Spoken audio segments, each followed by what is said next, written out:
ആശുപത്രികളിലെ സംഘടനകളുടെ ഭക്ഷണ വിതരണവുമായി ബന്ധപ്പെട്ട വിവാദത്തിൽ തന്റെ പ്രതികരണം ഇപ്പോൾ അറിയിച്ചിരിക്കുകയാണ് മുഖ്യമന്ത്രി വി.ഡി. സതീശൻ. ഡിവൈഎഫ്ഐ ഭക്ഷണം കൊടുക്കുന്നതിനെ അഭിനന്ദിക്കുന്ന ഒരാളാണ് താനെന്നും എന്നാൽ ഇത് രാഷ്ട്രീയവൽക്കരിക്കുകയും ആശുപത്രികൾ കയ്യേറുകയും ചെയ്യുന്നതിനെയാണ് എതിർക്കുന്നതെന്നും മുഖ്യമന്ത്രി പറയുന്നു. ഇതുമായി ബന്ധപ്പെട്ട് ആരോഗ്യമന്ത്രി കെ മുരളീധരൻ കാര്യങ്ങൾ വിശദീകരിച്ചിട്ടുണ്ടെന്നും മുഖ്യമന്ത്രി വ്യക്തമാക്കി. ആശുപത്രികളിൽ ഡിവൈഎഫ്ഐ ഭക്ഷണം വിതരണം ചെയ്യുന്നത് വളരെ നല്ലൊരു കാര്യമാണ്. അതിൽ അവരെ ഞാൻ അഭിനന്ദിക്കുന്നു. ബാക്കിയുള്ള യുവജന സംഘടനകളും അവരെ മാതൃകയാക്കണം. പക്ഷേ ചെയ്യുമ്പോൾ ആശുപത്രിയുടെ സ്ഥലം കയ്യേറി ചെയ്യരുത്, രാഷ്ട്രീയവൽക്കരിക്കുകയും ചെയ്യരുത്. അതൊക്കെ ശ്രദ്ധിക്കണം. ഭക്ഷണം നൽകുന്നതിനെതിരെയുള്ള ഒരു നിലപാടും ഈ സർക്കാർ എടുക്കില്ല എന്നും കൂടെ സതീശൻ പറഞ്ഞു. ആശുപത്രി പരിസരത്ത് കൊടിയും ബാനറും കെട്ടിയുള്ള പൊതിച്ചോറ് വിതരണം അനുവദിക്കില്ലെന്ന് നേരത്തെ ആരോഗ്യമന്ത്രി കെ മുരളീധരൻ പറഞ്ഞിരുന്നു. എന്നാൽ കെ മുരളീധരന്റെ പ്രസ്താവന തള്ളി ഡിവൈഎഫ്ഐ പൊതിച്ചോറ് വിതരണം ഇനിയും തുടരുമെന്ന് ഡിവൈഎഫ്ഐ നേതാവ് ഡോക്ടർ ജെ.എസ്. ഷിജുഖാനും പറഞ്ഞിരുന്നു. കെ മുരളീധരന്റെ അനുമതി വാങ്ങിയിട്ടല്ല പൊതിച്ചോറ് വിതരണം ആരംഭിച്ചതെന്നും ബാനർ കെട്ടിയത് കേരളത്തിന്റെ പൊതുസ്വത്തായ മെഡിക്കൽ കോളേജിലാണെന്നും ഷിജുഖാൻ പറഞ്ഞു. ആലപ്പുഴയിൽ നടന്ന ഒരു പരിപാടിയിലാണ്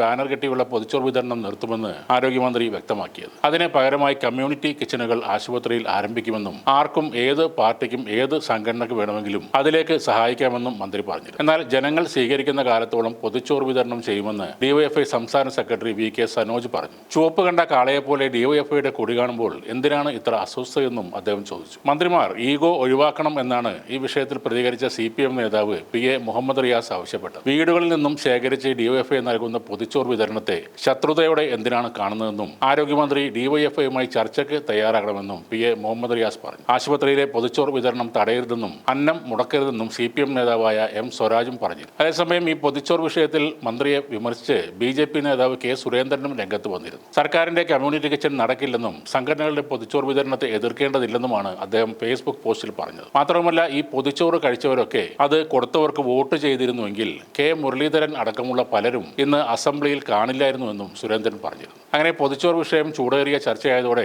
മാധ്യമങ്ങളെ കണ്ട മന്ത്രി കെ മുരളീധരൻ തന്റെ നിലപാട് വീണ്ടും ആവർത്തിക്കുകയായിരുന്നു. ആശുപത്രിക്കുള്ളിൽ രാഷ്ട്രീയം വേണ്ടെന്നും പുറത്ത് ഭക്ഷണം വിതരണം ചെയ്യാമെന്നും അദ്ദേഹം പറഞ്ഞു. ഇത് UDF സർക്കാരിന്റെ നിലപാടാണെന്നും മന്ത്രി പറഞ്ഞിരുന്നു. മുരളീധരന്റെ ഇത്തരം പ്രസ്താവനകൾ കേൾക്കുമ്പോൾ ശരിക്കും കഞ്ഞിയിൽ മണ്ണ് വാരിയിടുന്ന ആളുകളെ തന്നെയാണ് ഓർമ്മ വരുന്നത്. ഇത്രയും സീനിയർ നേതാവായിട്ടും നിലവാരമില്ലാത്ത അഭിപ്രായങ്ങളാണ് അദ്ദേഹം പലപ്പോഴും പറയുന്നത്. സംസ്ഥാനത്ത് ഇപ്പോൾ സ്ഥിരമായി വൈദ്യുതി മുടങ്ങിയതോടെ പാലോട് സാമൂഹികാരോഗ്യ കേന്ദ്രത്തിൽ മൊബൈൽ വെളിച്ചത്തിൽ ഒരു രോഗിയുടെ മുറിവ് വെച്ചുകെട്ടിയതും വിവാദമായിരുന്നു. മെഡിക്കൽ കോളേജിലെ ചികിത്സയ്ക്ക് ശേഷം വിതുര സ്വദേശി മുറിവ് വെച്ചുകെട്ടാനായി സാമൂഹികാരോഗ്യ കേന്ദ്രത്തിൽ എത്തിയപ്പോഴാണ് വൈദ്യുതി മുടങ്ങിയത്. വൈദ്യുതി ഇല്ലെങ്കിലും രോഗിയുടെ ഒപ്പം വന്ന ആളെ കൊണ്ട് മൊബൈൽ ടോർച്ച് അടുപ്പിച്ച് ചികിത്സ നൽകുകയായിരുന്നു. ആശുപത്രിയിൽ ജനറേറ്റർ ഉണ്ടെങ്കിലും അത് തകരാറിലാണെന്ന് ആശുപത്രി അധികൃതർ പറഞ്ഞു. അപ്പോഴാണ് പവർ കട്ട് ഉണ്ടെങ്കിൽ ശസ്ത്രക്രിയ അതിനുശേഷം നടത്തണമെന്ന് ആരോഗ്യമന്ത്രി കെ മുരളീധരൻ പറയുന്നു. പവർ കട്ട് ഉണ്ടെങ്കിൽ സർജറി അതിനുശേഷം നടത്താം. പവർ കട്ട് അരമണിക്കൂറേ ഉള്ളൂ, അല്ലെങ്കിൽ ജനറേറ്റർ വാങ്ങിവെക്കണം. ഇതാണ് മുരളീധരൻ പറഞ്ഞത്. സർക്കാർ ആശുപത്രികളിൽ അടിയന്തര വൈദ്യുതി ബാക്കപ്പ് പോലും ഇല്ലാത്തത് സർക്കാരിന്റെ വീഴ്ചയാണ്, ആരോഗ്യ വകുപ്പിന്റെ വീഴ്ചയാണ്. പ്രവർത്തനക്ഷമമായ ഒരു ജനറേറ്റർ പോലും ഇല്ലാത്ത സർക്കാർ ആശുപത്രി എടുത്തു കാണിക്കുന്നത് ഇവിടുത്തെ ആരോഗ്യ വകുപ്പിന്റെ പരാജയമാണ്. അത് ഏറ്റുപറയുന്നതിന് പകരം